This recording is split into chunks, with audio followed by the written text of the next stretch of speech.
एक दिन संध्या के समय बादशाह अकबर बीरबल को साथ लेकर घुड़सवारी करते हुए ताजी हवा और मौसम का मजा लेने महल से बाहर निकले। वे आपस में बातें करते हुए बाजार में जा पहुंचे। वहां सब प्रकार की वस्तुएं बिक रही थी। इसी बीच बादशाह अकबर की दृष्टि एक वृद्ध स्त्री पर पड़ी। उसके हाथ में बहुत ही पुरानी म्यान से ढकी हुई एक तलवार लटक रही थी। उसकी तलवार देखते ही बादशाह के जी में आया कि अक्सर पुराने लोगों के पास अच्छी वस्तुएं निकल आती है, इसलिए इस वृद्ध की तलवार को देखना चाहिए। उसने घोड़े की लगाम बुढ़िया की तरफ मोड़ दिया।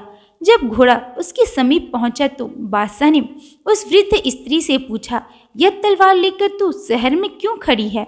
बुढ़िया ने दीनता भरी वाणी से कहा, जहाँपना मैं इसे बेचना चाहती हूँ।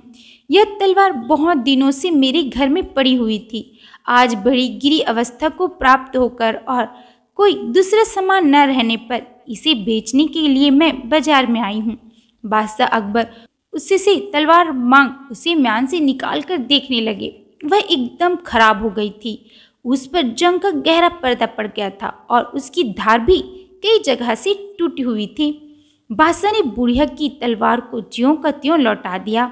वह उसको हाथ में लेकर बड़ी गौर से देखने लगी। ऐसा मालूम होता था मानो उसकी तलवार बदल गई हो।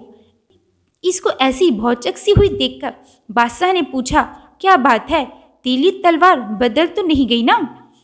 वह वृद्धा बोली, जहाँपना मैंने सुना था कि पारस के स्पर्श से लोहा सोना हो जाता है, परंतु यह हमारी लोहे की तलवार आपके पारस जैसे हाथ के स्पर्श से सोने की क्यों नहीं हुई? बस मैं यही देख रही हूँ।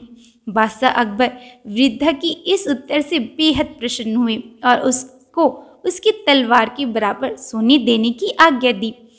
बीरबल अभी तक खड़े खड़े इनकी सब बातें सुन रहे थे। बुढ़िया की बुद्धिमत्ता भरी बातें सुन और बादशाह की उदारता देखकर उसे बड़ा आनंद प्राप्त हुआ। दोनों सानंद प्रसन्न होते हुए घोड़े बढ़ाते हुए महल की ओर निकल गए।